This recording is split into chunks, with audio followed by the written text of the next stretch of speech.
Welcome to trigger Sundar. America అధ్యక్షుడు Donald Trump ప్రపంచ దేశాలకు వార్నింగ్లు ఇస్తున్నాడు. మీరు నా మాట వినకుంటే మీ మీద పన్నులు వేస్తా, అది 100% వేస్తా, ఇంకంతకంటే ఎక్కువ వేస్తా, డబల్ వేస్తా, అసలు బ్రిక్స్ లో కూడా ఉండకూడదు అనే అనేకమైన కామెంట్లు రోజు మనం చూస్తా ఉన్నాం. ఏ రోజు ట్రంప్ ఏం మాట్లాడతాడో అని మీడియా కూడా చాలా హెడ్లైన్స్ చేస్తా ఉంది. అంతర్జాతీయ మీడియా, జాతీయ మీడియా కూడా దాని మీద మాట్లాడుతుంది. ఈ నేపథ్యంలో అసలు ఎందుకు ట్రంప్ అలాంటి పన్నులతోటి చెలగాట మారుతున్నాడు, దేశాల వ్యాపారాలతోటి చెలగాట మారుతున్నాడు, ఏం జరుగుతుంది, ఎందుకు బయటిస్తున్నాడు అనే అంశాన్ని మాట్లాడడానికి మన స్టూడియోలో ఉన్నారు ప్రముఖులు, విశ్లేషకులు అబ్బాస్ గారు. ఆయనతో మాట్లాడు. నమస్తే అబ్బాస్ గారు. నమస్తే. ఏమైందండి, ట్రంప్ ప్రకటనలు రోజు డే బై డే చూస్తా ఉన్నాం. ఇప్పుడు మా మాట వినకుంటే 100% పన్నేస్తా అని చెప్పేసి రష్యాను బెదిరించడం, అదేవిధంగా అనేక దేశాల కూడా మీరు బ్రెజిల్ అంశాలను కూడా చూడవచ్చు. చాలా దేశాలను ఇట్లా ఎందుకు ఇలాంటి సుంకాలకు సంబంధించిన కామెంట్ రోజు వస్తున్నాయి ట్రంప్ దగ్గర నుంచి? ట్రంప్ అంటే ఒక 2 months బ్యాక్ దాదాపు ఒక దేశాల పైన అంటే ఒక్కొక్క దేశానికి ఒక్కొక్క పన్ను చేస్తూ ఒక ప్రకటన చేశాడు. ఎవరైతే వచ్చి నాతో చర్చ చేస్తారో వాళ్ళతో నేను డిస్కషన్ చేస్తా, లేకుంటే అవి పలానా డేట్ నుండి అమల్లోకి వస్తాయని ప్రకటన చేశాడు. అప్పుడే వెంటనే మెక్సికో స్పందించింది, కెనడా కూడా స్పందించింది, చైనా స్పందించింది. ఇట్లా అనేక దేశాలు వారి వారి స్థాయిలో వాళ్ళు స్పందించారు. మెక్సికో అయితే వెంటనే నువ్వు అది చేస్తే మేము కూడా చేస్తామని చెప్పేసి చెప్పారు. కెనడా కూడా అదే రకంగా ఆపిల్ ప్రోడక్ట్ సామ్సంగ్ వేరే అయినా కొనుక్కుంటాం, మేము కొనమని చెప్పేసి చెప్పారు. కాబట్టి వెనక్కి తగ్గలేదు వాళ్ళు. అలాగే కెనడా కూడా అదే లెవెల్లో స్పందించింది, అదే మేము కూడా వెనక్కి తగ్గమని చెప్పేసి. అయితే వివిధ దేశాలన్నీ కూడా ఏవి పెద్దగా స్పందించలేదు, అంటే పట్టించుకోలేట్టున్నాయా మరి ఏంటి తెలియదు. అయితే సడన్ గా ఏం చేశాడు, వాటిని 90 రోజులు నేను వీటిని అమలు చేయను అంటే, ఇప్పుడు 90 రోజులు అనేది ఆగస్టు 1వ తారీఖు నాటికి 90 రోజులు కంప్లీట్ అయిపోద్ది. అంటే ఈ ఆగస్టు 1 నాటికి అంటే ఒక వారం 10 రోజులు టైం ఉంది. కాబట్టి ఈ వారం 10 రోజులలో ఇంకెవరితో ఏమేమి చర్చలు చేస్తాడు, ఏం చేస్తాడు, ఏ దేశాలు ఎట్లా స్పందిస్తాయి అనేది చూడాలి. అంటే మామూలుగా ఏదో ఉడత ఊపులకి చెట్లు భయపడవు అన్నట్టుగా ఇప్పుడు అవన్నీ కూడా ఈయన ఏమన్నా వాళ్ళు పెద్దగా ఇదవుతున్నటువంటి పరిస్థితి ఏమి వివిధ దేశాలు అయితే ఏమి కనబడలేదు. అయితే అందుకనే ఇప్పుడు లేటెస్ట్ డెవలప్మెంట్ ఏంటి, బ్రిక్స్ సమావేశం జరిగింది బ్రెజిల్లో. ఆ బ్రిక్స్ సమావేశం జరిగిన తర్వాత ఇప్పుడు బెదిరింపులు అనేటివి ఇంకెక్కువ చేస్తున్నాడు. ఇప్పుడు ఈరోజు నాటో అధ్యక్షుడు అలాగే ట్రంప్ కూడా ఇద్దరు ప్రకటన చేశారు. రష్యా నుండి గనక ఎవరైనా ఆయిల్ కొనుగోలు చేసినా, వాళ్ళతో బిజినెస్ చేసినా వాళ్ళపైన నేను 100% వేస్తాను అని ఇప్పుడు చైనాను, భారతదేశాన్ని, బ్రెజిల్ ని, అలాగే సౌత్ ఆఫ్రికా, దీంతో పాటు ఇంకొక 6-7 దేశాలు ఉన్నాయి, చిన్న చిన్న దేశాలు బ్రిక్స్, దాంట్లో వాళ్ళు కూడా భాగస్వాములు ఉంటామని వాటన్నిటిని కూడా ఇప్పుడు బెదిరిస్తున్నటువంటి స్థితి. అయితే ముఖ్యంగా ఈ 5 దేశాలకు సంబంధించినటువంటి దాంట్లో ఈ 4ని ఇప్పుడు బెదిరించారు, మీ మీద 100% వేస్తా అని చెప్పేసి. ఇక్కడేమో బ్రెజిల్ అధ్యక్షుడు ఉన్నటువంటి లూలా, నువ్వు ఏమైనా వేసుకో, వెనక్కి తగ్గేది లేదు అని చెప్పేసి ఆ రోజు ప్రకటించాడు. ఈ రోజు కూడా ఆయన చాలా స్పష్టంగా దానిపైన ఉన్నాడు. చైనా కూడా ఇంకా వెనక్కి ఏమి తగ్గేది లేదు, ఎందుకంటే ఇప్పటికే వాళ్ళ మీద చాలా పెద్ద ఎత్తున సుంకాలు పెంచుకుంటూ ఫస్ట్ 56% నుంచి 84%, 84% నుండి 125 నుండి 200 దాకా కూడా పోయిన తర్వాత అమెరికా, చైనా కూడా 125 దాకా పెంచిన తర్వాత చాలా స్పష్టంగా ప్రకటన చేసింది. 120, 100, 120 దాటిన తర్వాత అసలు ఇక టారిఫ్లు అనే వాటికి ఏం అర్థం ఉండదు. ఇప్పుడు 100 రూపాయల సరుకుని ఒక దేశానికి ఎగుమతి చేస్తే అక్కడ 200 రూపాయలకు వచ్చిన తర్వాత దాన్ని కొనటోడు ఎవడు ఉండడు. అక్కడికి ఎగుమతి చేయడం అనేది అర్థం లేని పని. కాబట్టి అది బిజినెస్ కాదు, అది బిజినెస్ అనేది ఏం లేదు, బ్యాన్ చేసుకోవడం తప్ప ఇంకేం లేదని చెప్పేసి ప్రకటన చేసి సబ్డేగా వెనక్కి ఊరుకున్నది. ఊరుకున్నాక అమెరికానే మళ్ళా పోయి మళ్ళా కాలబేరానికి వచ్చి మళ్ళా డిస్కషన్ చేసి అంత కాదు ఇంత అని చెప్పేసి మళ్ళా 15%, 20% మళ్ళా అగ్రిమెంట్ చేసుకున్నారు. వేరు వేరు గూడ్స్ కు వేరు వేరు పద్ధతిలో కొన్ని అగ్రిమెంట్లు చేసుకున్నారు. అంటే ట్రంప్ భయపెడితే ఎవరైతే భయపడుతున్నాడో వాళ్ళని బెదిరిస్తున్నాడు. భయపడితే ఎవరైతే ఏం చేసుకుంటూ పో అని అన్నారు అనుకో, వాళ్ళ దగ్గరికి పోయి లొంగిపోయి బేరానికి పోతున్నటువంటి స్థితి ఉంది. అంటే మీరు చెప్పిందంటే చైనా సంబంధించి చెప్పిందో ప్రాక్టికల్ గా ఒక బిజినెస్ సంబంధించిన అంశం చెప్పింది. అది 120% అమెరికా పైన వేసింది పోటీగా. పోటీ పన్నుల రూపంలో 120% దాటిన తర్వాత ఇంకా ఏం పెంచినా గానీ నా ప్రొడక్ట్స్ అమ్ముడు కావు, వేసి కూడా ఉపయోగం లేదని చెప్పేసి చైనా అంత క్లియర్ చెప్పినప్పుడు అమెరికా కూడా అట్లా పన్నులు పెంచుకుంటా పోతే దాని వస్తువులు అమ్ముడు కావు ప్రపంచంలో అనేది ఆ సోయి అమెరికా కూడా ఉంటది కదా. ఎందుకు ఇంకా ఈ డాంబికాన్ని లేదంటే ఈ బెదిరింపులకు వెళ్ళడానికి ఎట్లా చూడాలి? అయితే ఆయన ఏతుబద్ధంగా లేడు ట్రంప్ అనేట ఆయన. ఇది ఒకటే కాదు, మొత్తము ఆయన నిర్ణయాలన్నీ కూడా ఒక హేతుబద్ధమైనవి కాదు. ఎందుకంటే విద్యా వ్యవస్థకి సంబంధించిన మొత్తం నేను రద్దు చేస్తున్నా అని చెప్పాడు. అలాగే ఆరోగ్యానికి సంబంధించి కూడా అట్లా ఏది పడితే ప్రకటనలు చేస్తా ఉన్నాడు. అందుకని విద్య వైద్యం ఈ రెండు కీలకమైనటువంటి వాటిపైన కూడా ఏది పడితే వ్యాఖ్యానాలు చేశాడు. మొత్తం రాజకీయ వ్యవస్థ మీద కూడా ఆయనకు తోచింది చేస్తా ఉన్నాడు.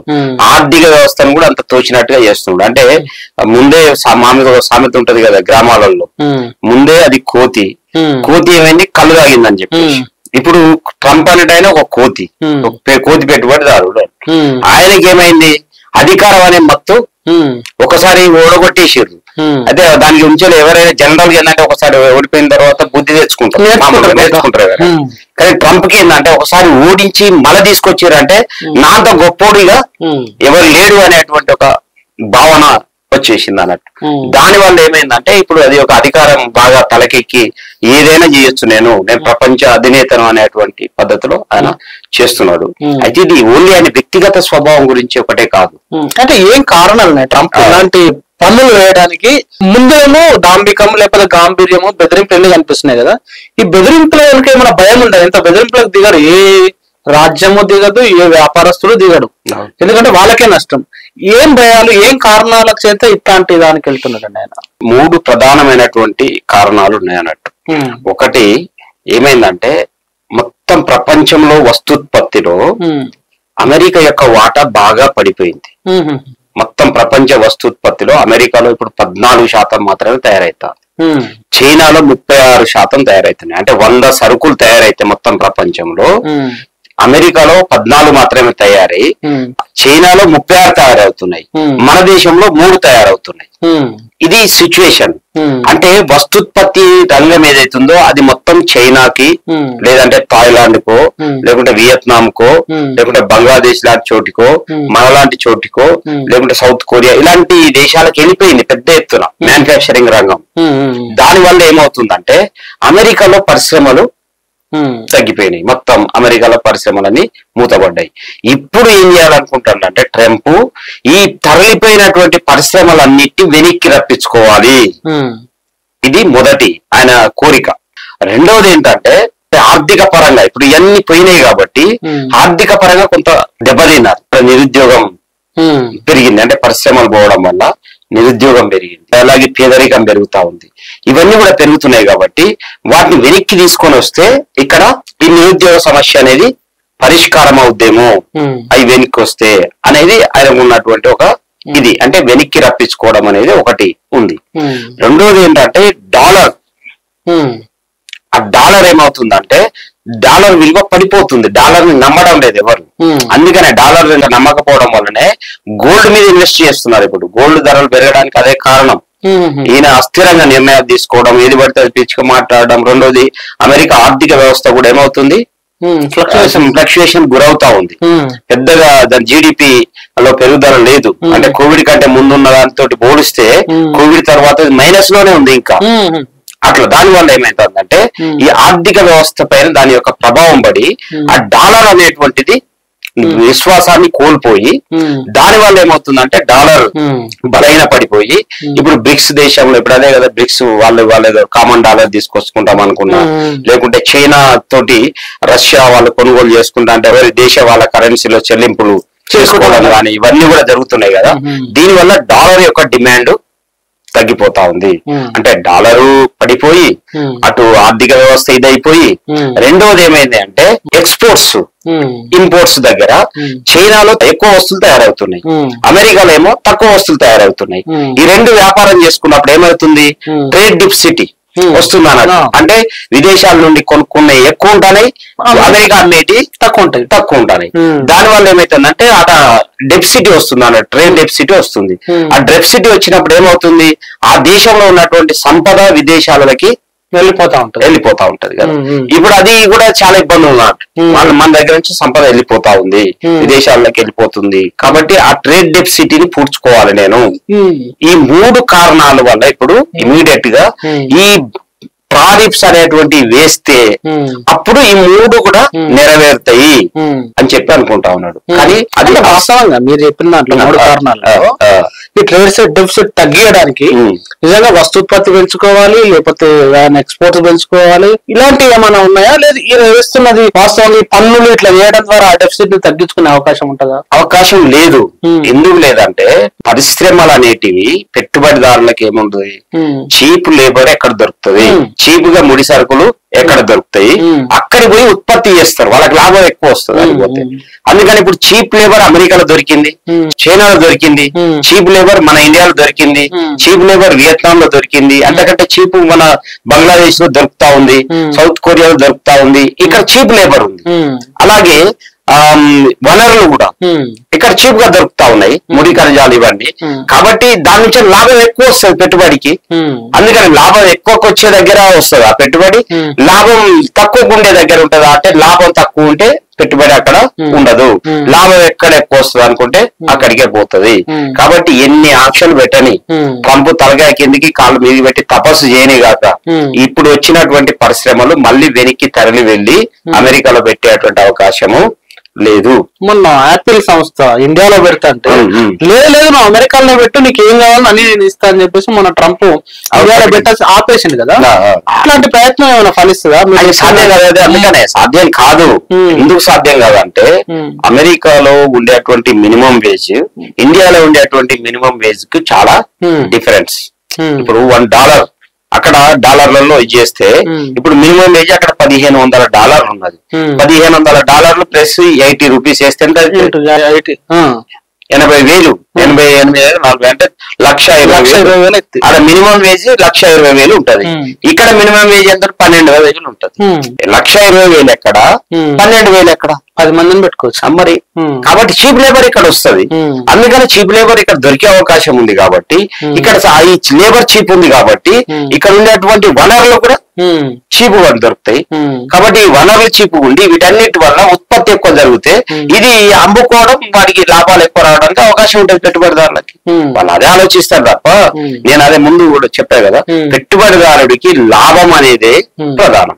లాభం ఎక్కడ వస్తుంది అనుకుంటే అక్కడికే పోతాడు. అంటే మామూలు సామెత ఉంటది కదా, నీరు పళ్ళ మెరుగు, నీళ్లు వంపేటుంటే అటే పోతాయి. పెట్టుబడి లాభం ఎరుగుతుంది అన్నట్టు. లాభం ఎటు వస్తుంది ఎక్కువ వస్తుంది అనుకుంటే అటే పోతుంది. అది ఈ దేశమా నా దేశమా పక్కన దేశమా దానికి అవన్నీ అవసరం లేదు. లాభం వస్తే అది పోతుంది అంతే. కాబట్టి ఇప్పుడు అమెరికా వాళ్ళు ఏం చేసినా అక్కడికి వెనక్కి ఈ పెట్టుబడులన్నీ అడిగి వెనక్కి వెళ్ళిపోయి పరిశ్రమలన్నీ అక్కడికి పోయి ఆడ ఉత్పత్తి చేసే పరిస్థితి లేదు. ఒకవేళ ఇంకా బలవంతంగా చేయాలని అనుకున్నా ఇవి తరలొచ్చు ఒకే రోజు టక్కని ఇక్కడికి రాలేదు. కొన్ని సంవత్సరాలు పట్టింది, ఒక 30-40 సంవత్సరాలు పట్టింది. మన నూతన ఆర్థిక విధానాలు 1970-80ల తర్వాత ఏవైతే ప్రపంచీకరణ వచ్చిన తర్వాత క్రమంగా పరిశ్రమలు అనేవి ఇక్కడికి వచ్చేసినాయి. మళ్ళీ అటు పోవాలంటే కూడా 20-30 సంవత్సరాలు పడతాయి. ఒకవేళ ఏమైనా ఒత్తిడి చేసి అది చేస్తే 20-30 సంవత్సరాల వరకు రాజకీయాలు ఎట్లుంటాయి, అదే ట్రంప్ ఉంటాడా, అవన్నీ సమస్యలు అన్నట్టు. అందుకనే పరిశ్రమలను వెనక్కి తీసుకుపోవడం అనేటువంటిది అది సాధ్యం కాదు. ఇది మొదటిది. రెండోది ఇప్పుడు ట్రేడ్ డెఫిసిటీ కూడా, ట్రేడ్ డెఫిసిటీ అనేది కూడా పరిశ్రమలు అక్కడికి పోకుండా అక్కడ ఉత్పత్తి అయ్యేటి ఎక్కువ ఉండవు. ఇక ఉత్పత్తి ఎక్కువ ఉండవు కాబట్టి ఎగుమతి అయ్యేటి కూడా పెద్దగా ఏమి ఉండవు. ఏముంది, అమెరికా ఎగుమతి చేసేటువంటి దాంట్లో ప్రధానమైన ఆయుధాలు, దాని ఎక్స్పోర్ట్ లో కీలకమైనటువంటి. కాబట్టి ఆయుధాలను ఎంతకాలం కొంటారు, ఎవరు కొంటారు, అది ఎంత ఇది అవుతుంది. అందుకనే ఆ ఇబ్బంది అమెరికాకి ఉంది. కాబట్టి ట్రేడ్ డెఫిసిటీ కూడా అంత ఈజీగా పూడ్చుకునేది కాదు. ఇక మూడోది డీడాలరైజేషన్. ఎందుకంటే డీడాలరైజేషన్ ఎప్పుడైతే ఆర్థిక వ్యవస్థ బలపడకుండా అమెరికా మీద విశ్వాసం లేకుండా, ఇప్పుడు అమెరికన్ ఎక్స్ప్రెస్ సంబంధించిన బ్యాంక్ చెక్ ఉంటుంది, అది ఎక్కడికి పోయినా ఇట్లా అయ్యగానే వెంటనే బ్యాంక్ అది ఏం చూడకుండా డబ్బులు ఇచ్చేస్తారు, అంత ఇది ఉంటది అన్నట్టు. కానీ అదే ఇప్పుడు సంక్షోభంలో పడ్డాయి, నమ్మకం లేని పరిస్థితి వచ్చేసింది. అందువల్ల ఈ డాలర్ ఇది కావడం అనేటువంటిది కూడా అంత ఈజీ ఏమీ కాదు. కాబట్టి ఈ 3 కోరికలు పెట్టుబడిదారి వ్యవస్థకు ఉన్నటువంటి సంక్షోభం రీత్యా ఏదో ఆయన వ్యక్తిగత అందుకని ఈ పన్నులు వేయడం కనుక ఇప్పుడు ఈ కారణాలు ఉన్నాయి. డెఫిసిట్ అన్నారు కదా, ట్రేడ్ డెఫిసిట్ ఒకటే కారణమా? నిజంగా అమెరికా ఆర్థిక వ్యవస్థ ఒక మాంద్యం వైపు వెళ్ళడం గానీ, అప్పులు కూడా 130కి పైగా పెరిగిందనేది ఏదో వార్తలలో మనం చూస్తున్నాం.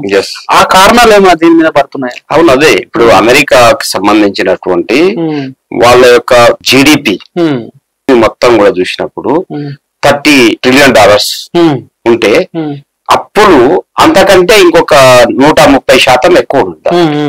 అప్పుల ఊబిలో కూరుకుపోయి ఉంది. అప్పుల ఊబిలో కూరుకుపోవడానికి కారణం ఏంటి? అప్పుల ఊబిలో కూరుకుపోవడానికి కూడా అమెరికా యొక్క పరిపాలన విధానాలే కారణం. ప్రజలను ఏం చేశారు?